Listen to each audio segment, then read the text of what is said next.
আন বিষয়ত মানুহবিলাকৰ এতিয়া সভাপতি তেওঁ পিছত আপুনি কিয় লাগি আছে এই কথা ক'লে কালি মানে মই গৌৰৱ গগৈ ডাঙৰীয়া আৰু কংগ্ৰেছ দলৰ সকলো নেতৃস্থানীয় ৰাইজক নেতৃস্থানীয় নেতাসকলক সকলোকে বিনম্ৰভাৱে এটা কথা কওঁ যে ৰাইজৰ দলে যে এলায়েন্স বিচাৰিছে এইটো ৰাইজৰ দলৰ স্বাৰ্থত নহয়। ৰাইজৰ দলে অকলশৰীয়াকৈ খেলিলে যেটা চিটত জিকিব, এলায়েন্স খেলিলে কিজানি তাতকে কম চিটতহে জিকিব। এইটো জাতীয় স্বাৰ্থত, এইটো দেশৰ স্বাৰ্থত, এইটো জনগণৰ স্বাৰ্থত মই এই এলায়েন্সটো আমাৰ ৰাইজৰ দলে বিচাৰি আছো। আপোনালোকে সকলোৱে বুজি পোৱা দৰকাৰ যে আজিৰ দিনটোত অসমখন এজন টাইৰেণ্ট বা এজন স্বেচ্ছাচাৰী শাসকৰ নেতৃত্বত চলি আছে, য'ত কোনো মানুহে নিজৰ কথা ক'ব নোৱাৰে, তেওঁক বাকৰুদ্ধ কৰি দিয়া হয়, তেওঁ মুখখন বন্ধ ৰখা হয়। কেতিয়াবা গুপ্ত হত্যা কৰি ৰাতিয়ে মানুহ গুলিয়াই মাৰি দি কৰি দিয়ে, কেতিয়াবা পুলিচে ধমকি দি কৰে, কেতিয়াবা ভয় ভাবুকি দি কৰে, কেতিয়াবা কাৰোবাৰ আঁচনি কাটি দি কৰে। মুঠতে অসমৰ মানুহৰ মুখ কণ্ঠ এতিয়া হিমন্ত বিশ্ব শৰ্মাৰ দিনত সম্পূৰ্ণৰূপে অৱৰুদ্ধ কৰি দিয়া হৈছে। আৰু এই টাইৰেণ্ট বা স্বেচ্ছাচাৰী শাসকজনক যেতিয়ালৈকে খেদিব নোৱাৰিম তেতিয়ালৈকে অসমৰ মানুহৰ মুক্তি নাই। সেইটো কাৰণেহে আমি এলায়েন্সটো বিচাৰি আছো, নাম্বাৰ 1। নাম্বাৰ 2, বিজেপি চৰকাৰখনে সমগ্ৰ দেশৰ গোটেই দেশৰ সা সম্পত্তি চব বিক্ৰী কৰি সমগ্ৰ দেশৰ ব্যৱসায় বাণিজ্য সকলোকে শেষ কৰি, যিকোনো এজন ব্যৱসায়ী সোধক যে ব্যৱসায় বাণিজ্য খতম, চব মানুহৰ অৱস্থাত বেয়া। মানে আপোনাৰ নোটবন্দী, GST, অগৰং বগৰং। আৰে ভাই, হিন্দু মুছলমানৰ কাম কৰি থাকিলে কোনোবাই ভাত খাবলৈ পাব। গোটেই পৃথিৱীৰ মানুহে কি কাম কৰি আছে আৰু আমাৰ গোটেই অসম ভাৰতৰ মানুহ হিন্দু মুছলমানৰ যুঁজত ৰখাই আছে। আপুনি কওকচোন, পৃথিৱীৰ কোনোবা মুখ্যমন্ত্ৰী আছে নেকি যে নিজৰ দলৰ মানুহবিলাকক মন্দিৰৰ ওচৰত গৰু মাংস পেলাবলৈ লগাই দিয়ে আৰু তাৰ পাছত উচতনি দিয়ে যে চব হিন্দু মানুহবিলাকে মছজিদৰ ওচৰত গাহৰি মাংস পেলাব?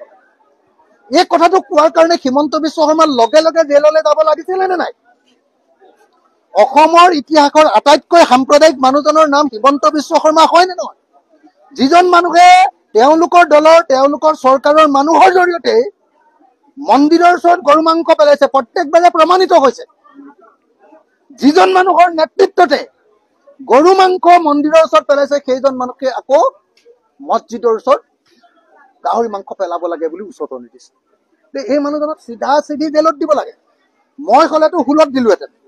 মই যদি মুখ্যমন্ত্ৰী হলোহেঁতেন লগে লগে তেওঁ কমেও মই 27 বাৰ মান ফাঁচি দিলোহেঁতেন।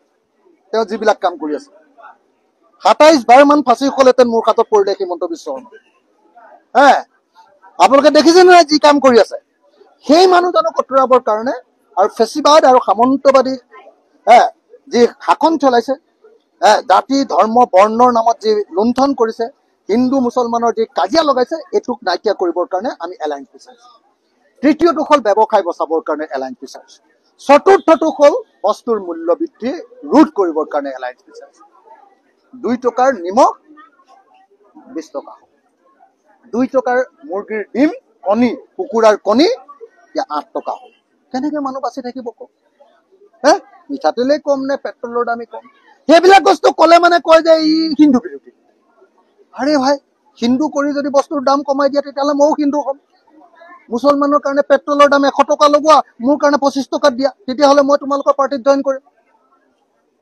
মোৰ কাৰণেও আকৌ পেট্ৰলৰ দাম সমান, ডিজেলো সমান, কিন্তু মই মুছলমানক গালি পাৰিলে মই বৰ ভাল মানুহ।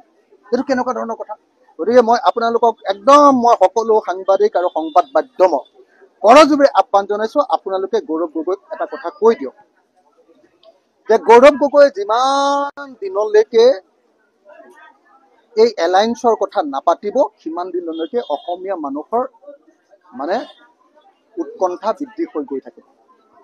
অসমীয়া মানুহ এনে বাকীবিলাক ক্ষেত্ৰত হিমন্ত বিশ্ব শৰ্মাৰ শাসন দেখি হাৰ্ট ফেইল হৈ হৈ মৰি আছে। গৌৰৱ গগৈ যদি এনেকে টানি টানি টানি টানি লৈ যায় আৰু বিৰোধী দলবিলাকৰ লগত যদি কোনোদিন আলোচনাও নকৰে, এটা ফোনো নকৰে, অকল ডিপ্ল'মেটিক কথা কৈ থাকি অকল দলৰ স্বাৰ্থ পূৰণ কৰাৰ কথা কয়। গৌৰৱ গগৈ দলৰ স্বাৰ্থ পূৰণ কৰিব খুজিছে, ভাল কথা, কিন্তু দলৰ স্বাৰ্থৰ লগতে দেশৰ স্বাৰ্থ আৰু জনগণৰ স্বাৰ্থও পূৰণ কৰিব লাগিব। অকল গৌৰৱ গগৈক মুখ্যমন্ত্ৰী পাতিবৰ কাৰণেতো আমি এই কাম কৰিব খোজা নাই। আমি একলগ হ'ব খুজিছো, গৌৰৱ গগৈয়ে মুখ্যমন্ত্ৰী হওক, কিন্তু লগত আমি একলগ কৰিব খুজিছো যে আমি অসমৰ এই টাইৰেণ্টজনৰ হাতৰ পৰা, এই স্বেচ্ছাচাৰী শাসকজনৰ পৰা ৰক্ষা কৰোঁ, আমাৰ দেশখন বিক্ৰী হোৱাৰ পৰা ৰক্ষা কৰোঁ, আমাৰ ব্যৱসায় বাণিজ্যক ৰক্ষা কৰোঁ, মূল্য বৃদ্ধিৰ পৰা ৰক্ষা কৰোঁ, হিন্দু মুছলমানৰ যুঁজখনৰ পৰা অসমক ৰক্ষা কৰোঁ, তাৰ কাৰণে কৰিব পাৰিছোঁ। এতিয়া কংগ্ৰেছৰ কাৰণে অকল খালি দলীয় স্বাৰ্থৰ কথা কৈ আছে তেওঁলোকে, যে আমি দলৰ সংগঠন বৃদ্ধি কৰোঁ। দলৰ সংগঠন বৃদ্ধি কৰক, কিন্তু মই এটা কথা কৈ দিওঁ দেই, অসমৰ মানুহে প্ৰাৰ্থনা কৰি আছে প্ৰত্যেক মুহূৰ্ততে যে বিৰোধী দলবিলাকে একলগ হওক, একলগ হওক, একলগ হওক। যদি এই প্ৰাৰ্থনা নুশুনে বহুত মানুহ হাৰ্ট ফেইল কৰি মৰিব অসমত। যদি আকৌ বিজেপি চৰকাৰ আহে কোনো গণতান্ত্ৰিক মানুহ ইয়াত জীয়াই থকাটো সম্ভৱ নহ'ব। সেইকাৰণে গৌৰৱ গগৈয়ে অকল দলীয় স্বাৰ্থৰ কথা নাভাবি গোটেই জনগণৰ স্বাৰ্থ, গোটেই ৰাজ্যখনৰ স্বাৰ্থ, গোটেই দেশখনৰ স্বাৰ্থ কথা ভাবিবৰ কাৰণে মই গৌৰৱ গগৈ ডাঙৰীয়াক আহ্বান জনাইছোঁ। অকল ডিপ্ল'মেটিক কথাৰে কেতিয়াও দেশৰ জনগণৰ স্বাৰ্থ পূৰণ নহয়, অকল গহীন গহীন কথাৰে কেৱল জনগণৰ স্বাৰ্থ পূৰণ নহয়। আমি সঁচা কথালৈ আহিব লাগিব, প্ৰেক্টিকেল ফিল্ডলৈ আহিব লাগিব, সঁচা আন্তৰিকতাৰে বুজাবুজি কৰিব লাগিব, সঁচা আন্তৰিকতাৰে এৰাধৰাৰে আমি আগবাঢ়ি যাব লাগিব, আৰু এনেকৈ আগবাঢ়ি গৈ আমি আমাৰ জাতিটোক বচাব লাগিব। সেইকাৰণে মই গৌৰৱ গগৈ ডাঙৰীয়াক, বাকী এনে আমি ইজনে সিজনে হিন্দীত যিটো কয় আৰু কি বুলি কয়, বকবাজ কৰি নাথাকি, মানে বকবাজ কৰি নাথাকি, এনে ইটো সিটো কথা আল্টু ফাল্টু কথা পাতি নাথাকি আমি সকলোৱে একলগ হ'বৰ কাৰণে আগবাঢ়ি আহিবৰ কাৰণে আহ্বান জনাইছোঁ।